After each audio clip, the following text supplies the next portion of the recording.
끝난 관계를 못 놓는 진짜 이유, 악어의 법칙에 대해서 준비했습니다. 새벽 2시 한 남성이 강가를 걷고 있습니다. 갑자기 악어 한 마리가 그의 다리를 물었습니다. 그는 있는 힘껏 다리를 빼려고 합니다. 하지만 이상한 일이 벌어집니다. 발버둥 칠수록 악어는 더 강하게 물고 더 깊은 물속으로 끌고 들어갑니다. 10년을 만난 A씨. 최근에는 다툼이 많아졌고 상대방을 무시하는 말 때문에 상처도 많이 받습니다. 친구가 묻습니다. 그렇게 힘든데 왜 안 헤어져? B씨는 사진첩을 꺼내 보여줍니다. 우리 처음 만났을 때는 정말 좋았어. 그 순간 A씨가 붙잡고 있는 것은 현재의 연인이라기보다는 과거의 좋은 기억일 수 있습니다. 언젠가 다시 예전처럼 돌아갈지도 몰라. 이런 기대 때문에 관계를 놓지 못하는 거죠. 다른 예를 하나 더 볼게요. 15년을 함께한 B씨. 둘 사이에는 이제 사랑보다 익숙함이 더 많이 남아 있습니다. 하지만 관계를 끝내는 것은 두렵습니다. 이 나이에 혼자가 되면 어떡하지? 다시 누군가를 만날 수 있을까? 15년을 함께 했는데 어떻게 남처럼 살 수 있지? 그래서 행복하지 않은 관계를 계속 유지합니다. 이 경우 사람을 붙잡고 있는 것은 사랑만이 아니라 익숙함, 두려움, 그리고 지금까지 함께한 시간에 대한 아쉬움일 수 있습니다. 여기에서 여러분께 질문을 해볼게요. 만약 오늘 이 사람을 처음 만났다면 그래도 이 관계를 시작하시겠습니까? 대답이 아니오라면 어쩌면 지금 붙잡고 있는 것은 사랑이 아니라 이미 투자한 시간 때문일 수 있습니다.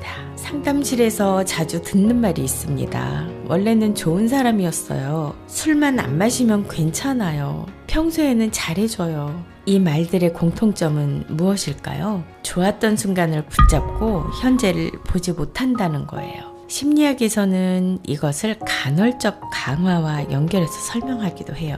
가끔 보여주는 친절이 관계를 더 끊기 어렵게 만드는 거죠. 도박에서 가끔 당첨될수록 더 빠져드는 것과 비슷한 원리예요. 직장에서도 이런 악어는 나타납니다.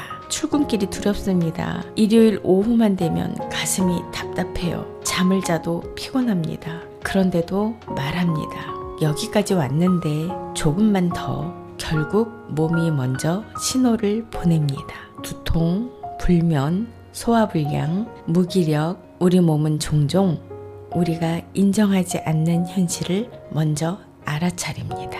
부모도 악어의 법칙에 빠질 수 있어요. 아이에게 공부를 강요합니다. 처음에는 좋은 마음이었어요. 하지만 아이는 점점 웃음을 잃어갑니다. 그래도 부모는 멈추지 못합니다. 왜냐하면 이미 너무 많은 시간과 돈을 투자했기 때문이에요. 학원, 과외, 문제집, 입시 준비, 그 모든 노력이 계속해야 한다는 압박으로 바뀌는 거죠. 그러나 중요한 질문은 이것입니다. 이 선택이 아이의 미래를 위한 것인가? 아니면 지금까지의 투자를 포기하지 못해서인가? 많은 사람들은 이렇게 생각합니다. 내가 더 노력하면 변할 거야. 하지만 악어는 내가 착한 사람인지 성실한 사람인지 희생적인 사람인지에 관심이 없어요. 악어는 그냥 물고 있을 뿐입니다. 현실도 비슷합니다. 독성이 있는 인간관계는 내 희생 때문에 저절로 건강해지지 않습니다. 망한 사업은 내 성실함만으로 살아나지 않습니다. 이미 끝난 관계는 내 눈물만으로 다시 시작되지 않습니다. 여기에서 꼭 구분해야 할 것이 있습니다. 많은 사람들이 힘들면 다 헤어지라는 말이네 이렇게 오해할 수 있습니다. 그렇지 않습니다. 건강한 관계에도 갈등은 있습니다. 좋은 직장에도 힘든 시기는 있습니다. 성장 과정에서도 실패는 있습니다. 문제는 힘든 상황이 아니라 반복적으로 나를 무너뜨리는 상황입니다. 갈등은 해결될 수 있지만 지속적인 학대와 착취는 다른 문제니까요. 사람들은 종종 손을 놓는 것을 패배라고 생각합니다. 하지만 때로는 손을 놓는 것이 인생을 다시 시작하는 첫걸음입니다. 가지를 놓아야 다른 가지를 잡을 수 있습니다. 잘못된 길을 멈춰야 올바른 길을 찾을 수 있습니다. 악어를 놓는다는 것은 인생을 포기하는 것이 아니라 인생을 지키는 선택일 수도 있습니다. 여러분께 질문 하나 드릴게요. 만약 악어가 처음부터 이빨을 드러내고 달려온다면 누가 가까이 갈까요? 아마 아무도 가지 않을 거예요. 그래서 진짜 위험한 악어는 처음에는 아주 평범하게 다가옵니다. 인간관계도 그렇습니다. 처음에는 친절합니다. 관심을 많이 줍니다. 나를 특별한 사람처럼 대해줍니다. 그러다 조금씩 달라집니다. 약속을 어기기 시작하고 화를 내기 시작하고 상처를 주기 시작합니다. 하지만 그때는 이미 마음이 깊이 연결된 후예요. 그래서 떠나기가 어려워집니다. 악어는 처음부터 물지 않습니다. 충분히 가까워질 때까지 기다립니다. 많은 사람들은 상처를 한번 받으면 떠날 것이다 라고 생각합니다. 하지만 실제 상담에서는 정반대의 모습을 자주 봅니다. 상처를 받을수록 오히려 더 상대에게 매달리는 경우가 있어요. 왜 그럴까요? 뇌는 극심한 스트레스를 받을 때 평소처럼 차분하게 판단하지 못합니다. 불안이 커질수록 관계를 회복해야 안전하다라는 신호를 보내기도 합니다. 그래서 상처를 준 사람에게 다시 사랑을 확인받으려는 행동이 나타날 수 있습니다. 이것은 의지가 약해서가 아니라 우리 뇌의 생존 시스템이 잘못된 방향으로 작동한 그런 결과라고 볼 수 있습니다. 처음에는 작은 희생입니다. 이번 한 번만 참자. 오늘만 이해하자. 이번 달만 버티자. 하지만 이런 선택이 반복되면 희생은 어느새 일상이 됩니다. 사람은 놀라울 정도로 현재의 환경에 적응합니다. 예전에는 참을 수 없었던 일이 나중에는 당연한 것처럼 느껴집니다. 이 현상을 심리학에서는 점진적 적응 또는 정상성 편향과 연결해서 이해할 수 있습니다. 천천히 변하는 위험은 급격한 위험보다 알아차리기가 어렵습니다. 처음부터 심한 폭언이 나타났다면 떠났을지도 모릅니다. 하지만 작은 무시, 작은 비난, 작은 통제가 조금씩 커지면 어느 순간 그것이 일상이 되어버릴 수 있습니다.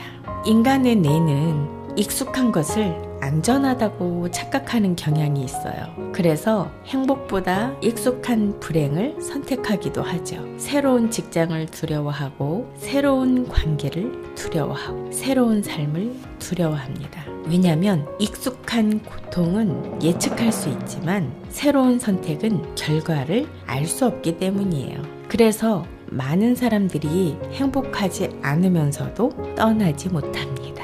흥미롭게도 상담 후 삶이 크게 달라진 사람들에게서는 공통점이 있어요. 그들은 거대한 결심을 한 것이 아니에요. 단 하나의 질문을 스스로에게 던졌습니다. 이대로 5년이 더 지나도 괜찮을까? 이 질문은 과거가 아니라 미래를 바라보게 만들죠. 이미 잃은 것을 계산하는 대신 앞으로 잃게 될 것을 생각하게 합니다. 바로 그 순간 판단의 기준이 달라집니다. 많은 사람들이 이렇게 말합니다.